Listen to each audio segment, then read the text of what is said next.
Kalau dipecat nanti gimana kamu ngasih makan anak dan istrimu? Kalau kamu nggak punya pekerjaan nanti kamu hidupnya bagaimana?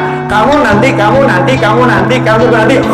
faqr, takut nggak punya. Itulah bisikan paling mujarab yang digunakan oleh syaitan. Takut nggak punya. Nanti kalau pangkatmu turun gimana? Nanti kalau jabatanmu jatuh gimana? Nanti kamu kalau nggak jadi lurah lagi gimana? Nanti kalau kamu nggak jadi direktur lagi gimana? Nanti kalau kamu nanti. Bismillahirrahmanirrahim. Malam hari ini temanya adalah ketenangan yang hakiki. Ketenangan yang hakiki. Banyak orang tenang tapi risau. Ya, banyak orang dia tenang tapi sebetulnya tenangnya nggak tenang. Tenangnya dalam kerisauan. Banyak orang yang bergerak, beraktivitas, bekerja, bermasyarakat, tapi hatinya nggak tenang. Dan tidak sedikit orang yang masuk sholat berjamaah, selesai sholat, keluar dari masjid, galonya nambah. Waktu di masjid, alhamdulillah, kena hawanya masjid, hawanya jamaah, galonya pergi. Begitu keluar dari masjid, galonya nambah. Karena setan-setan gak akan membiarkan muslimin muslimat mendapatkan sakinah, mendapatkan itmi'nan, mendapatkan ketenangan jiwa, kenyamanan jiwa. Selalu hati ini diberi godaan-godaan. Alladzi yuwaswisu fi sudurin nasi minal jinnati wan nas. Nah, kita akan bahas ini insyaallah dalam waktu kurang lebih 40 menit. Kalau saya nggak salah azan isyaknya jam 19.08 kurang lebih ya. Nah, jadi masih ada waktu kurang lebih sekitar 40 menit. Ya, mudah-mudahan barokah, amin. Yang pertama, tenang itu tempatnya bukan di fisik. Tenang itu tempatnya bukan di fisik. Tenang itu tempatnya di dalam hati. Tetapi ketenangan dalam hati juga nggak akan tercapai kalau fisiknya nggak tenang. Makanya orang sholat itu tidak boleh melakukan gerakan besar 3 kali berturut-turut. Kalau melakukan gerakan besar 3 kali berturut-turut, batal sholatnya. Ya, batal sholatnya. Kenapa? Nggak tenang. Makanya ketika ada orang sholat, dia sholat sambil mempermainkan atau memainkan jenggotnya, pegang-pegang jenggotnya, mainkan jenggotnya. Selesai sholat, waktu itu dia lagi sholat sunnah, selesai sholat, Rasul mengatakan, ulangi sholatmu. Kamu belum sholat. Kenapa? Karena dia tidak mendapatkan ketenangan di fisiknya. Fisiknya nggak khusyuk. Karena itu tenangnya hati, jangan kita mengatakan, oh fisik saya nggak tenang, nggak masalah. Yang penting hati saya tenang. Hati yang tenang akan membuat fisiknya tenang, pikirannya tenang, tangannya tenang, gak kemurungsung, orangnya nyantai. Ya, orangnya nyantai, bukan lambat, tapi nyantai. Fisiknya tenang, pikirannya tenang, matanya tenang, telinganya tenang, sehingga hidupnya nyaman. Nah, sementara saat ini kita tidak melatih fisik kita untuk tenang. Naik motor kemurungsung, warga motor juga kemurungsung. Ya, semuanya serba tergesa-gesa. Itu mempengaruhi hati. Fisik ini yang nggak tenang menjadikan hati juga nggak tenang. Karena itulah dahulu baginda Muhammad sallallahu alaihi wasallam, yang mana kita tahu Rasulullah ini manusia yang paling tenang, zahiran wa batinan. Para sahabat manusia-manusia yang tenang, zahiran wa batinan. Tapi kita lihat Nabi Muhammad SAW, beliau khulwat di Gua Hira, menyepi di dalam gua di atas gunung, dan tubuhnya tenang, khusyuk, gak bergerak. Untuk apa itu? Mencontohkan, kalau kamu pengen dapat hati yang tenang, jadikan fisikmu tenang. Makanya kalau kita lihat masuk masjid zaman sekarang ini, lihat diri kita, maka kita tidak mencerminkan orang-orang yang sholat yang mendapatkan ketenangan. Kenapa? Karena dalam sholatnya, Masya Allah, tubuh kita full gerakan, saudara-saudara. Sebentar kita garuk-garuk, ya, sebentar kita usap-usap, sebentar badan kita bergerak gini, bergerak begini, penuh gerakan. Sementara orang-orang soleh terdahulu dalam sholatnya dikatakan seperti tiang bangunan. Sehingga kalau dilihat, sampai tetangganya mengatakan, anak tetangga, ayah, itu tiang yang di situ kok nggak ada lagi di mana gitu. Maka ayahnya ngomong, nah itu bukan tiang, itu tetangga kita lagi sholat. Yang kamu lihat itu kita lagi sholat tiap malam, sholat malam. Itu yang kamu kira tiang tuh. Saking tidak bergeraknya.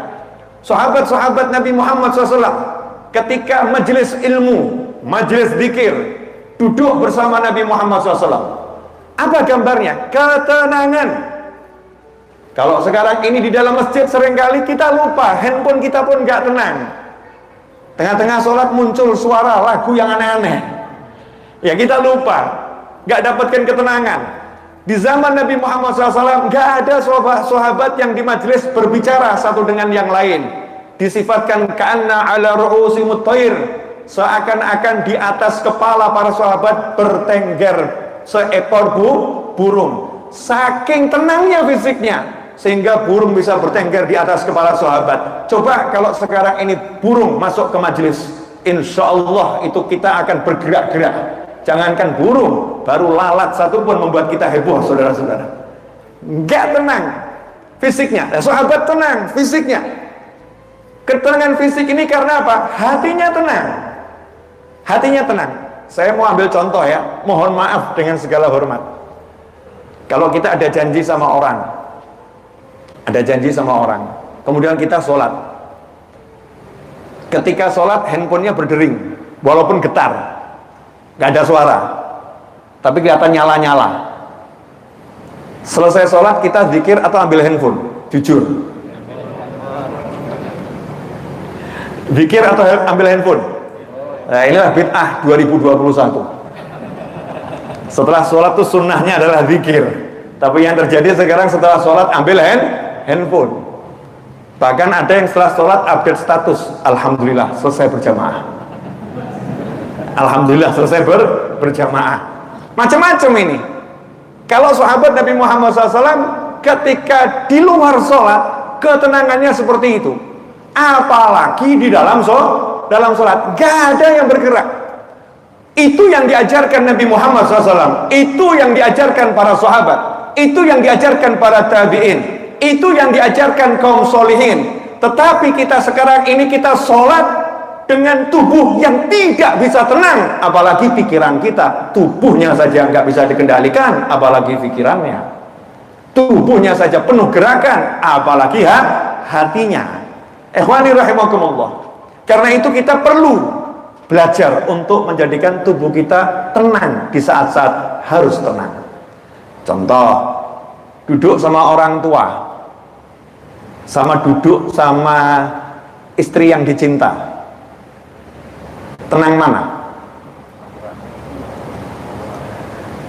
Ya kalau bicara temanten lama mungkin orang tua ya. Kalau temanten baru? Temanten baru lagi duduk sama istrinya, kemudian duduk sama orang tuanya. Kira-kira bisa tenang nggak duduk sama orang tua? Aduh, udah kelamaan ini. Lama ini, nggak selesai-selesai nih ibu nih. Nggak tenang, gelisah. Ya, gelisah. Maka kita harus belajar sekarang ini menenangkan tubuh dulu. Tubuhnya ditenangkan, dilatih. Habis sholat nggak bergerak, duduk. Orang-orang itu sampai ulama ya belajar. Orang kalau habis sholat maghrib disuruh baca Allahumma ajirni minan nar, Allahumma ajirni minan nar 7 kali. Itu didapatkan dengan syarat tidak berubah posisi duduknya kecuali imam. Ya, tidak berubah posisi duduknya. Duduknya tetap dalam posisi at-tahiyat akhir. Selesai salam tetap seperti itu. Allahumma ajirni minan nar, Allahumma ajirni minan nar, Allahumma ajirni minan nar 7 kali. Mau sabar nggak bergerak posisi duduknya, dapat jaminan nggak akan disentuh api neraka. Tapi nggak berubah loh ya. Nah kalau udah usar. Ya insya Allah dapat fadilah. Cuman jaminannya ini ulama mengomentari posisi duduknya juga sama, tidak berubah. Orang yang akan diampuni dosanya zikir habis subuh sampai matahari terbit, dibahas sama ulama, itu tidak pindah dari posisi duduknya. Sabar. Ini pendapat yang terkuat, meskipun ada yang kemudian memberikan pendapat yang lain ya. Tapi ketenangan tubuh, ketenangan fisik ini sekarang diabaikan. Lah karena diabaikan, Masya Allah, dalam sholat diabaikan, selesai sholat diabaikan, di majlis diabaikan, maka hukumannya dalam kehidupan kita tidak mendapatkan ketenangan. Dalam kehidupan kita nggak mendapatkan ketenangan. Kenapa? Karena di saat-saat harus tenang bersama Tuhanmu, engkau memikirkan selain Tuhanmu. Maka ketika engkau bersama selain Tuhanmu, hidupmu nggak akan dibuat tenang oleh Tuhanmu. Simple. Ini mudah atau susah? Kok pada tenang semua, kenapa ini? Ini tenang di saatnya nggak harus tenang, disuruh jawab diam semua, repot ini ya. Jadi kalau kita tenang, berusaha betul-betul jaga, ini waktunya saya sholat, habis sholat saya zikir, saya doa, tenangkan fisiknya, usahakan nggak bergerak. Sampai kalau mau bergerak itu malu sama Allah Ta'ala, walaupun nggak batalin sholat. Contoh nih, tangan satu jari gatal ada di pipi, kemudian posisi seperti ini, garuk-garuk begini, sholatnya batal nggak? Enggak, mau 1000 kali nggak batal. Kalau begini, nah itu batal, gerakan besar. Tapi kalau satu jari nggak batal. Tapi kalau sahabat Nabi, pipinya gatal, nggak akan digaruk, dia akan berjuang, biarin pipi gatal. Orang itu di hadapan calon mertua bisa tenang, di hadapan pimpinan suatu negara bisa tenang, di hadapan Allah Ta'ala kok nggak bisa tenang fisiknya. Kenapa? Kalau ditarik garis atau benang merah, kelihatan hatinya kurang ta'zim kepada Allah Subhanahu wa Ta'ala. Ini prolog ya, saya belum ceramah. Belum. Ya, kalau ceramahnya begini kan kurang seru. Apa topik yang mau diomongkan? Ya, ketenangan yang hakiki diawali dengan ketenangan tubuhmu di hadapan Tuhanmu. Tenang betul ketika sholat, ketika baca Al-Quran, ketika zikir, tubuhnya itu tenang. Sampai pada satu posisi zikir. Kita kenal zikirnya para sahabat radhiyallahu anhum ajma'in, diceritakan oleh Khalifah Ali bin Abi Thalib karramallahu wajhah. Sahabat itu manusia yang paling tenang tubuhnya ketika sholat, ketika zikir. Tapi kalau zikir kan nggak ada aturan harus diam tubuhnya. Maka ketika sahabat berzikir mendapatkan kenikmatan yang luar biasa, maka kenikmatan itu menjalar ke sekujur tubuhnya. Beliau pun bergoyang, tapi goyangnya goyang orang tenang. Tahu goyang orang tenang? La ilaha illallah, la ilaha illallah. Tubuhnya bergoyangnya seperti pohon yang kena angin, pelan, kecuali anginnya angin lesus ya.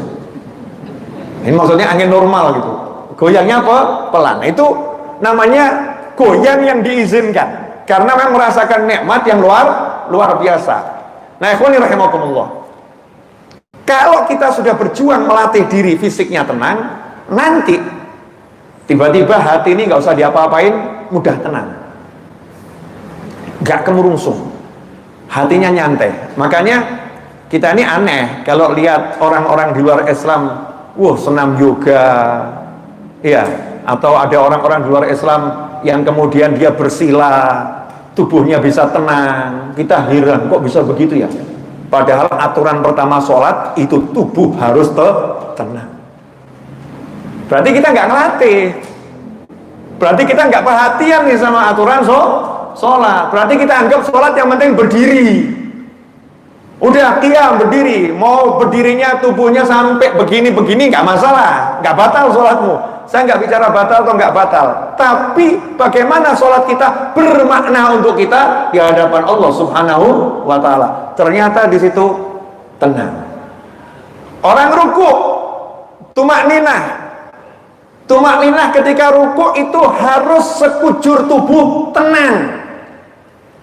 Allahu Akbar, ruku. sekujur tubuh harus tenang sekedar bacaan subhanallah. Jadi kalau ruku begini masih ada tangannya yang gerak-gerak, ya kepalanya masih gerak-gerak, ini belum tumakninah itu. Tumakninah sekujur tubuh tenang walaupun cuma sesaat subhanallah, baru dia dapatkan itu ruku. Kalau enggak belum dapatkan ruku. Kalau kita pelajari syariat Islam, ternyata ketenangan fisik itu sangat ditekankan. Nah, itu udah usah kita bahas. Saya cuma mau ngasih tahu bahwasanya syariat Islam itu betul-betul luar biasa, detil. Makanya kalau nanti dikaitkan dengan kemajuan zaman sekarang ini, kita nggak kaget lagi. Oh, di Islam udah diajarkan itu. Oh, semua udah diajarkan oleh Allah. Oh, udah diajarkan oleh Nabi Muhammad SAW. Nggak jadi orang yang gumunan, kata orang Jawa. Tidak gumunan. Jangan gumunan. Kenapa? Di Al-Quran semua udah ada, di hadits Nabi semua udah ada, di ajaran ulama semua sudah ada. Ikhwani rahimakumullah. Itu ketenangan yang paling kecil. Nah, terus ketenangan yang besar gimana? Ini yang sekarang banyak orang kehilangan. Ayo, yang kecil aja nggak dapat, apalagi yang besar. Maaf, saya mau nanya, tolong dijawab sejujur-jujurnya. Boleh ya? Kalau kamu punya uang di suatu tempat penyimpanan, entah di bawah kasur, entah di dalam pohon, entah itu di suatu instansi keuangan, dimanapun kamu punya uang, jumlah uangmu 100 miliar. Allahumma amin. Amin, betul loh ya. Songkok gede, amin. Yang berikutnya jangan diamini. Tiba-tiba pagi-pagi kamu dikasih berita bahwasannya uangmu hilang, tidak ada di tempat itu. Nanya, tenang atau remuk?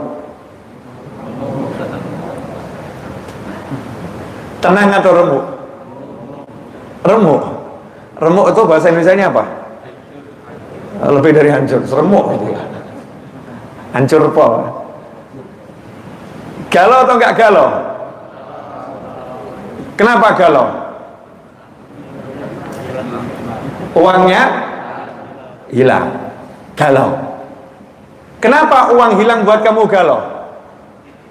Cuma duit kok. Loh, mulai itu. Ini APP aneh juga nih. 100 M lebih. Nah ya, 100 M hilang. Galau. Kenapa uang buat kamu galau?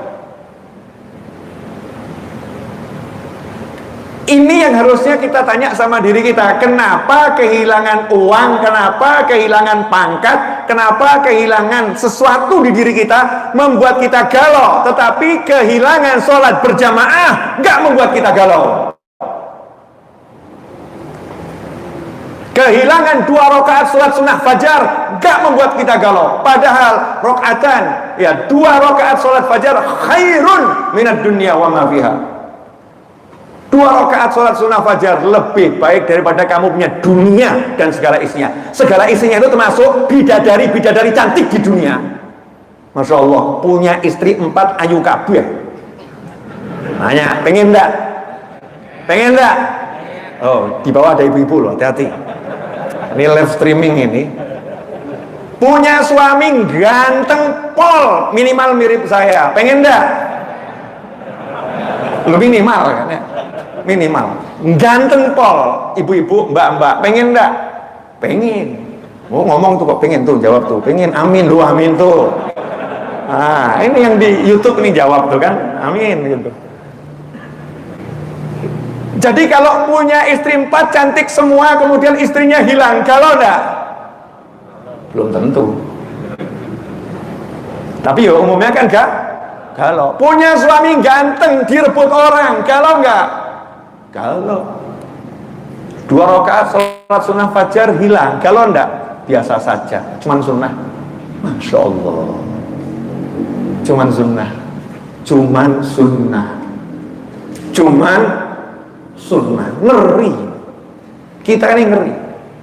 Berarti hati kita ini tenangnya dengan punya duit, galaunya nggak punya duit. Tenangnya punya istri 4, galaunya kehilangan istri 4. Tenangnya punya suami tampan, galaunya kehilangan suami tampan. Saya kemarin ditanya sama satu orang jamaah di WA gitu, Habib, ini sekarang gara-gara corona cari duit susah. Saya jawab spontan, musyrik kamu. Wakil, loh kok musyrik gimana Habib? Sejak kapan corona jadi Tuhan?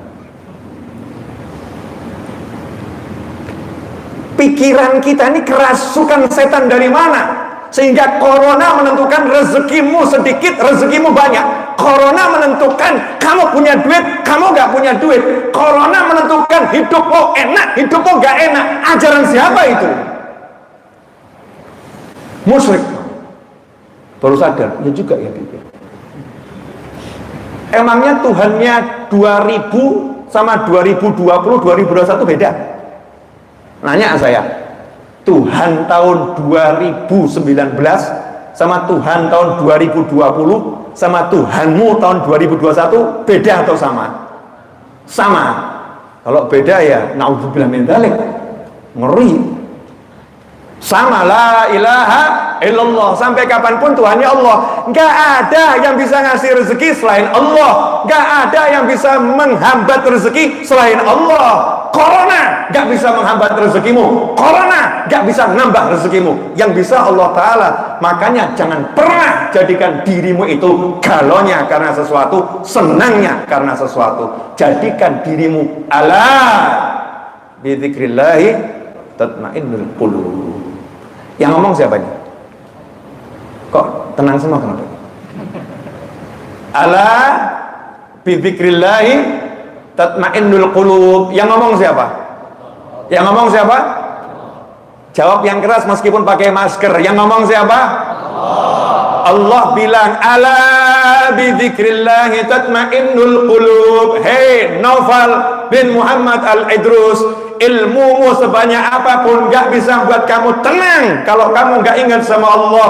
Hartamu sebanyak apapun gak akan buat kamu tenang kalau kamu gak ingat sama Allah. Kemiskinan tingkat seperti apapun gak akan buat kamu galau kalau kamu ingat sama Allah. Yang bisa menenangkan hatimu hanya aku, bukan yang lain. Sementara setiap hari kita cari ketenangan dari yang lain. Ketika sholat gak mau tenang, ketika baca Al-Quran gak mau tenang, ketika zikir gak mau tenang, ketika sholawat gak mau tenang, bahkan mengatakan saya udah sholat tapi rezeki kok masih seret. Pernah gak merasa seperti itu? Ya mungkin suatu ketika kan lagi kita ini imannya turun drastis tuh ya, hidup kok seperti ini, ya hidup kok seperti ini, mau sampai kapan kok seperti ini. Alhamdulillah masih ada waktu 15 menit lagi. Ini saya lihat jam mulai streaming ini sudah 25 menit 50 detik. Tenang. Saya aja tenang. Ya, saya aja tenang. Sampai di sini jelas atau belum jelas?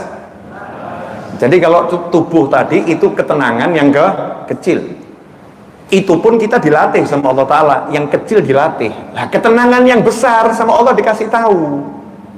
Nah saya tuh herannya sama manusia, dikasih tahu sama yang membuat kok nggak percaya loh. Yang buat kita siapa? Kalau Allah yang ngasih tahu percaya nggak? Nyatanya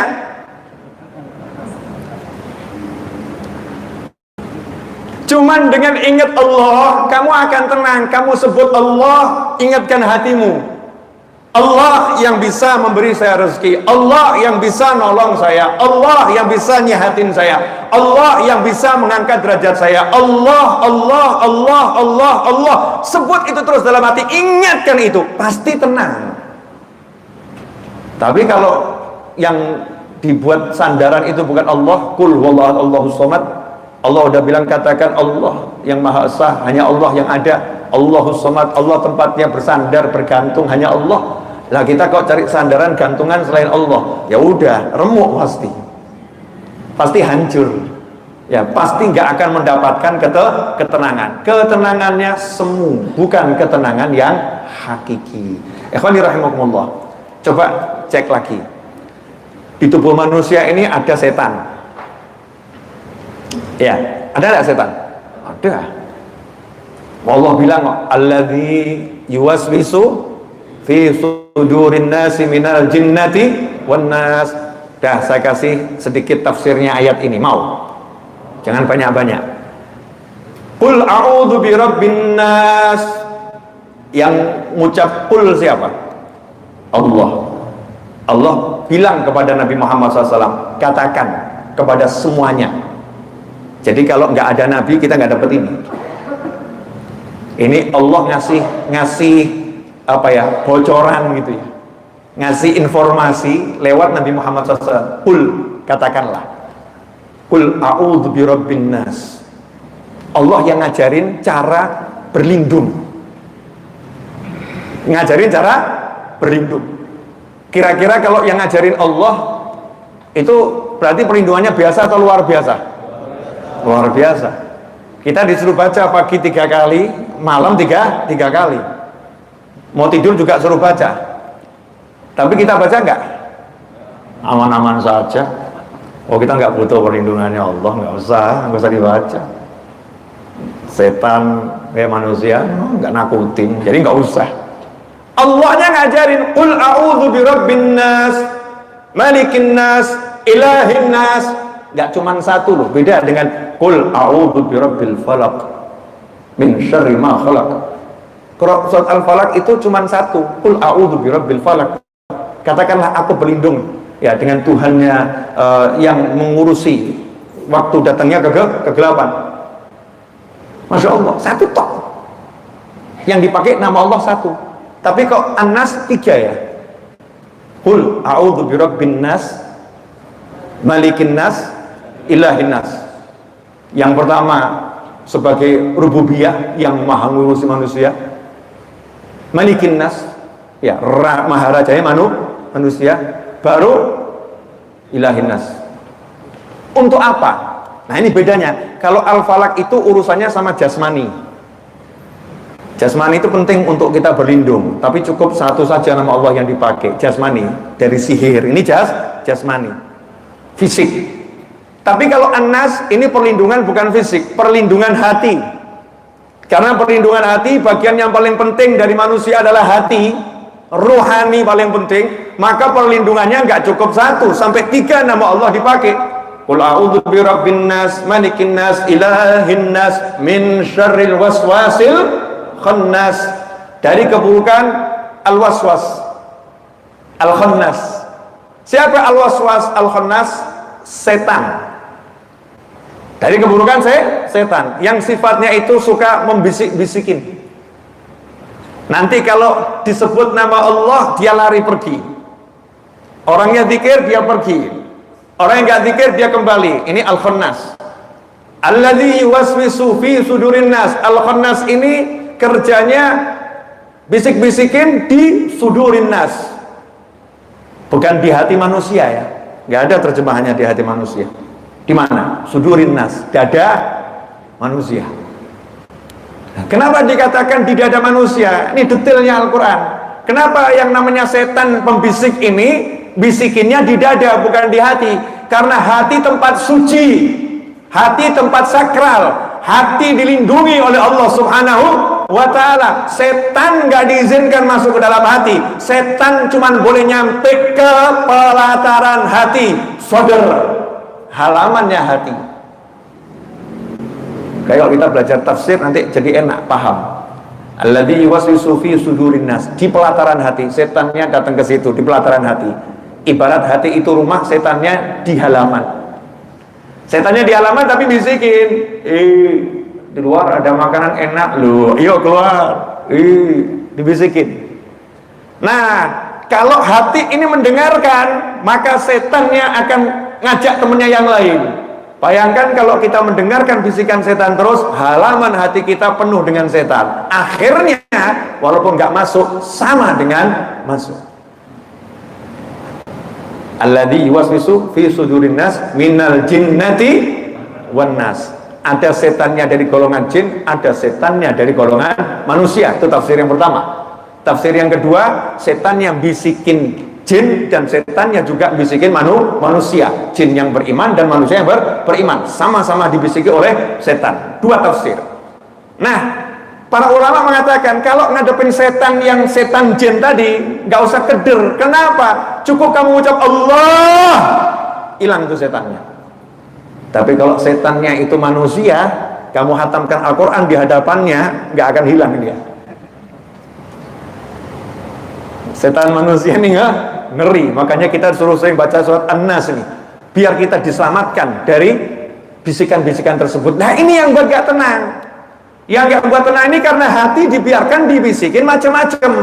Termasuk untuk kita, bisikan setan yang paling mujarab adalah besok kamu mau makan apa, kalau dipecat nanti gimana kamu ngasih makan anak dan istrimu, kalau kamu nggak punya pekerjaan nanti kamu hidupnya bagaimana, kamu nanti khauful faqr, takut gak punya. Itulah bisikan paling mujarab yang digunakan oleh syaitan.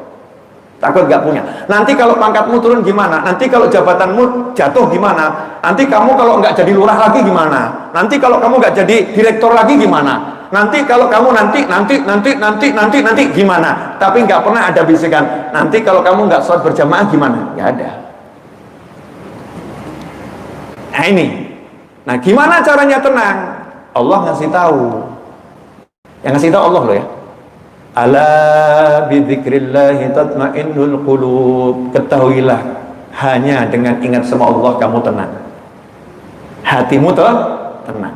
Makanya nanti ketika seseorang itu meninggal dunia, yang boleh pergi ke surga siapa yang dipanggil sama Allah?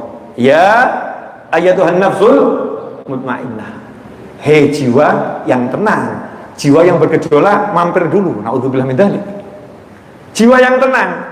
Makanya kalau kita ini nggak tenang dengan janjinya Allah, nggak tenang dengan jaminannya Allah, nggak tenang dengan Allah menjamin saya kasih kamu rezeki, nggak tenang Allah menjamin aku yang ngurus jagat raya ini yang ngurus aku bukan siapapun, nggak tenang dengan kalimat Allah tersebut, maka nanti naudzubillah min dzalik meninggal dunia, jiwanya nggak dipanggil sebagai jiwa yang tenang, berarti jiwanya nggak dibawa ke surga. Naudzubillah min dzalik. Jadi sebetulnya simpel. Kalau mau tahu kira-kira kita ini masuk mana, surga atau neraka, simpel. Saat ini kita tenang tidak dengan janjinya Allah? Kok jadi tenang semua, kenapa? Sederhana kan ya? Simpel. Nah inilah ketenangan yang hakiki. Tenang dengan Allah. Tenangnya itu karena punya Allah. Pertanyaan terakhir saya sebelum saya akhiri. 8 menit lagi selesai. Tenang. Jangan nggak tenang. Kalau kamu punya uang 100 M, nanya ya, kamu pengen beli mobil, tenang nggak? Tenang. Kenapa? Punya 100 M, betul. Kamu punya 100 M, pengen melamar seorang lelaki. Oh iya, wanita kan boleh melamar laki-laki? Boleh. Sayyidah Khadijah juga melamar Nabi Muhammad SAW. Betul kan ya? Tenang dia. Seorang pria mau melamar seorang wanita, punya uang 100 M nih. Prianya punya uang 100 M. Ngadep mertua tenang atau nggak tenang? Tenang. Cukup bawa kertas aja, tulisannya di situ 50 M. Masya Allah, diterima sama mertuanya. Tenang ya. Pertanyaan saya, kalau kamu punya Allah, hidupmu tenang enggak? Kamu enggak punya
baterainya habis, mic-nya.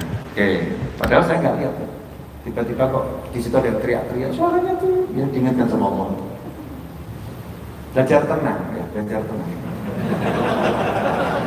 Gak usah suara, ya nggak pakai suara, tenang. Jelas semuanya? Ini tatapan tenang atau tatapan apa? Alhamdulillah, ya alhamdulillah. Terakhir, belum habis masih 2 menit. Pesan singkat saya untuk semua saudara saya dimanapun berada. Tubuhmu diciptakan oleh Allah Tuhan, bukan untuk satu generasi, bukan untuk satu masa. Allah menciptakan tubuh manusia itu dipersiapkan untuk bisa hidup di sepanjang masa. Jadi kalau kamu ini dibawa ke zaman Nabi Adam, insya Allah tubuhmu kuat hidup. Kamu dibawa pindah ke akhir zaman, zaman yang paling rusak, insya Allah tubuhmu kuat hidup. Karena tubuhmu diciptakan bukan untuk tahun 2021, untuk tahun 2020, bukan. Tapi sanggup hidup di zaman manapun juga. Karena Allah menciptakanmu dengan sempurna. Fi ahsani taqwim, sempurna. Nah, karena itu yang perlu dilakukan adalah ikuti perintahnya yang menciptakan. Kalau aturan yang menciptakan ini kita taati, maka tubuh kita akan jadi sehat, jadi kuat. Tapi kalau perintahnya kita langgar, tubuh kita akan jadi lemah. Yang namanya taat akan membuat tubuh kuat, yang namanya maksiat akan membuat tubuh lemah.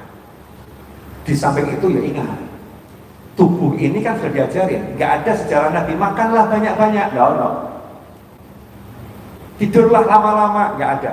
Konsep kesehatan dalam Islam beda dengan konsep kesehatan di dalam ilmu kedokteran modern. Beda. Kenapa?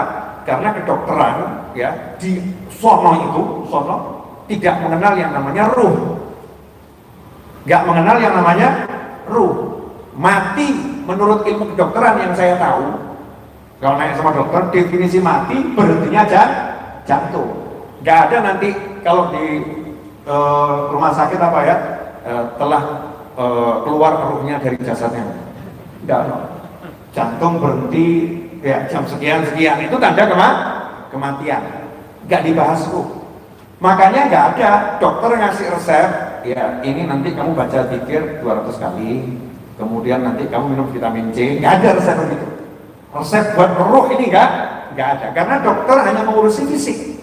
Sebab di dunia sono, di luar Islam, ada orang-orang yang nggak percaya adanya ruh. Dia cuma percaya manusia ini fisik. Setelah itu selesai. Nggak semuanya percaya, nggak semuanya percaya ada ruh. Beda dengan Islam. Islam itu ada jasad yang harus dijaga, ada ruh yang harus dipersedikit makan. Semakin sedikit makanmu, semakin kuat jasadmu. Biar nggak masuk akalmu. Tapi buktinya orang-orang Jawa Tempo dulu, orang-orang Jawa Tempo dulu itu makannya sedikit, tapi bisa bangun Borobudur. Kita makannya banyak, angkat genteng nggak kuat. Paham maksud saya ya? Ini cuma permisalan. Orang dulu makannya sedikit, tapi bisa punya, masya Allah, kelebihan-kelebihan yang luar biasa. Sahabatnya Nabi itu, cek sejarah sahabat. Ada sahabat bisa makan banyak-banyak. Nabi Muhammad SAW 3 hari berpuasa gak makan. Ramadan 17 Ramadan perang Badar. Dalam keadaan puasa perang menang. Ya, perang menang dalam keadaan puasa. Sedikit makannya sedikit. Makanya dikatakan sahabat sehat-sehat, Nabi sehat. Kenapa? Karena makannya sedikit. Nah, sementara kita banyak yang sakit. Kenapa? Sedikit-sedikit makan. Sedikit-sedikit makan. Jadi kambing pun lihat kita heran. Heran kan? Karena kambing itu hanya makan ketika lapar. Begitu kenyang kamu kasih rumput, nolak dia. Betul nggak? Nolak, nggak mau. Tapi kita kenyang, habis makan sate dikasih durian, sikat. Kapan lagi kan gitu ya? Jadi kambing lihat kita heran, nih manusia ini masya Allah luar biasa. Nah, ini mari kita kembalikan ke aturan yang diajarkan oleh Allah Ta'ala. Makan, minum, tapi jangan berlebihan. Halalan thayyiban. Enggak cuma halal, halal itu buat ruhmu, thayyib itu buat fisikmu. Ini kalau dikombinasikan maka jadi sesuatu manusia yang luar biasa, bisa menembus 7 lapis langit, tubuhnya nggak terbakar. Itulah baginda Muhammad Shallallahu Alaihi Wasallam. Dan sekian banyak sahabat yang punya berbagai macam keistimewaan, bisa mendengar suara makanan dimakan, itu tasbihnya bisa dengar para sahabat. Batang kurma menangis selalu bisa dengar. Kenapa telinganya ini jadi hebat? Selain telinganya sehat, telinganya ruhnya juga sehat. Akhirnya telinganya dari telinga yang luar biasa. Lah kita, ruh kita capek, fisik kita kesel. Ya udah, assalamualaikum. Apalagi buka berita di WA, telah meninggal dunia, lagi sakit, telah stres, diragu kapan. Ya, kena sakit dikit langsung, wah bentar lagi mati aku. Ngurung diri di kamar. Mending kalau ngurung diri di masjid gitu ya. Ngurung dirinya di kamar, pikirannya gak karuan, sehingga gak sehat fisik, gak sehat hati. Jasadmu diciptakan untuk sepanjang masa, dan ruhmu adalah kekuatan di jagat raya ini dari makhluknya Allah Ta'ala, gak ada tara. Ruhmu kekuatannya luar biasa. Itu Allah anugerahkan kepadamu fisik yang kuat dan ruh yang luar biasa. Kalau kita jaga dengan benar, kita menjadi manusia yang luar biasa. Orang-orang di sono gak kenal yang namanya waliullah, akhirnya mereka buat yang namanya Superman, Batman, Doraemon, dan kawan-kawan. Paham? Karena mereka gak punya waliullah. Tapi kalau di dalam Islam, kita lihat karomahnya para wali. Ashabul Kahfi tidur 309 tahun. Belum lagi nanti para sahabat radhiyallahu anhum yang keramatnya luar biasa. Semua itu bisa dicontoh, ya, bisa dicontoh dengan apa? Mencontoh cara hidupnya. Mudah-mudahan kita awali dulu dengan belajar tenang fikir, tenang fisik. Insya Allah kita akan dapat nikmat yang tiada tara di dunia sebelum di akhirat nanti. Jazakumullah.